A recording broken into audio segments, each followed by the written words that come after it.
ॐ पूर्णमदः पूर्णमिदं पूर्णात् पूर्णमुदच्यते पूर्णस्य पूर्णमादाय पूर्णमेवावशिष्यते। ॐ शान्ति शान्ति शान्तिः।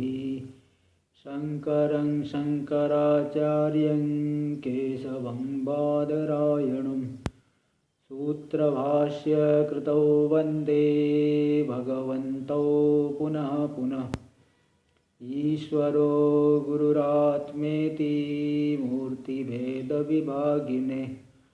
व्योमवद्व्याप्तदेहाय दक्षिणामूर्तये नमः। ॐ शान्ति शान्ति शान्तिः। आध्यात्मिक कहानियाँ इसके 7वें भाग में हम लोग आज एक शास्त्र वाक्य आता है, साक्षी चेता केवलो निर्गुणस्य। यह श्वेता शतरोपनिषद का वाक्य है, साक्षी चेता केवलो निर्गुणस्य। मतलब आत्मा साक्षी रूप है। जैसे साक्षी कोई झगड़ा हो रहा है, कोई देखने वाला है, वो केवल देखता ही है, किसी का पक्ष नहीं लेता। क्योंकि अगर पक्ष लेने वाला हो जाए उसे साक्षी नहीं कहते, उसे तो केवल उसे पक्षपाती कहा जाता है। तो आत्मा किसी का पक्ष नहीं लेता, बल्कि यह साक्षी रूप है। तो श्वेता शतरोपनिषद में भी कहा गया, साक्षी की चेता केवलो निर्गुणस्य। यह आत्मा साक्षी है। शरीर आदि ये सब दृश्य है, दृश्य आदि को देखने वाला, जानने वाला। चेता यानी कि ज्ञान स्वरूप। केवल, केवल मतलब अद्वितीय है, इसमें कोई द्वैत नहीं। और निर्गुणस्य, निर्गुण भी है। आत्मा में कोई गुण नहीं, कोई धर्म नहीं, कोई जाति नहीं, कोई क्रिया नहीं, निर्धर्मक है, निर्गुण है। इसलिए ऐसे आत्मस्वरूपता का अनुभव करना हो, इसमें स्थित होना, तो इस प्रकार की साधना करनी पड़ेगी। अपने आप साक्षी, मतलब अपने आप को साक्षी भाव में स्थित करना पड़ेगा। उस तरह का विचार करना पड़ेगा, वेदांत वाक्यों का विचार करके युक्तियों के द्वारा उसको जीवन में उतारना पड़ेगा। तभी हम भी साक्षी भाव में स्थित हो सकते हैं। हमारा ही स्वरूप साक्षी, हम ही साक्षी हैं, किंतु अज्ञान की वजह से शरीर आदि से हम लोग जुड़ गए हैं, इसलिए हमारा साक्षित्व तो प्रकट नहीं हो रहा है। इस विषय में एक दृष्टांत बताता हूँ। एक बार 3 मुमुक्षु लोग रास्ते से जा रहे थे।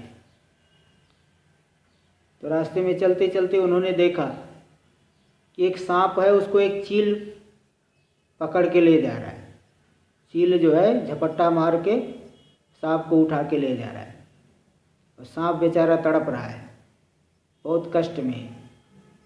तो सांप की उस दयनीय दशा को देख करके जो प्रथम मुमुक्षु था, वो बेचारा तड़प उठा। बोला, देखो बेचारे सांप को कितना कष्ट मिल रहा है, कितना दुखी है। अगर मेरे अंदर सामर्थ्य आता, मैं चील को मार देता, चील को मार करके सांप को छुड़ा लेता। पहले मुमुक्षु ने ही कहा।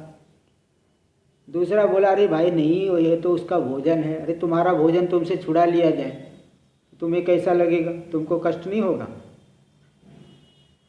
सांप तो उसका भोजन है, बिना भोजन किए तो मर जाएगा। वैसे भी लोक में कहावत है कि गधा घास से दोस्ती नहीं, घोड़ा घास से दोस्ती नहीं करता। अगर घोड़ा घास से दोस्ती कर ले तो फिर बेचारा खाएगा क्या? इसलिए उसका तो वही भोजन है, इसलिए वो तो खाएगा ही। दूसरे ने ऐसा कह दिया। और तीसरा एकदम साक्षी भाव में स्थित रहा, न तो उसे कुछ बुरा कहा न भला कहा, बस साक्षी भाव में स्थित रहा, मुस्कुराता रहा।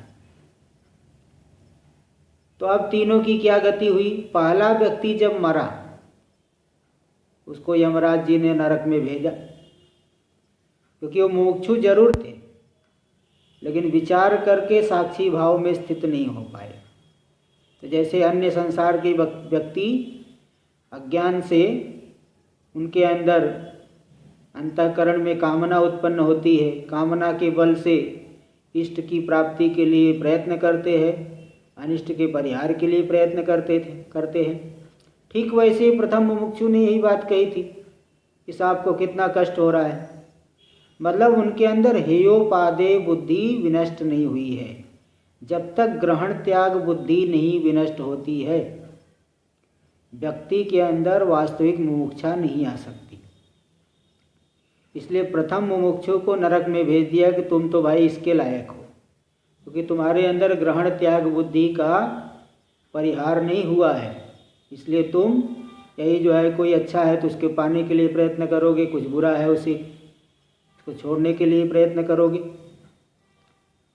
इसलिए मतलब सांसारिक वस्तु का उसको पाने के लिए, छोड़ने के लिए, तो तुम्हारे अंदर हेयोपादेय बुद्धि अभी गई नहीं है। इसलिए तुम पाप भी कर सकते हो, पुण्य भी कर सकते हो, इसलिए तुम नरक के योग्य हो। तो प्रथम मुमुक्षु को तो नरक में डाल दी, और दूसरा जो मुमुक्षु था उसने कहा कि उसे तो उसका भी भोजन है, क्या करेगा, तो उसको स्वर्ग की प्राप्ति हुई। यमराज जी ने उसको स्वर्ग भेजा। मतलब ये है कि देखिए हेयोपादेय बुद्धि से थोड़ा ऊपर उठ रहा है, कि उसे पता है कि भाई व्यावहारिक सत्ता में उसका भोजन है, अब क्या करेगा वो। इसलिए वो जो है थोड़ा पक्षपात से रहित होकर विचार किया।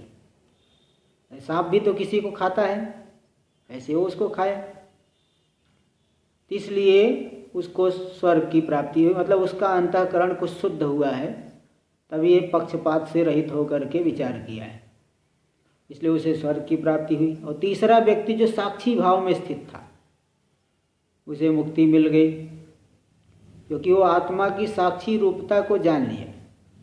पूरा का पूरा संसार कल्पित है। हमारे शरीर में जितनी व्याधि है, जितनी समस्या है, वास्तव में कोई समस्या नहीं है।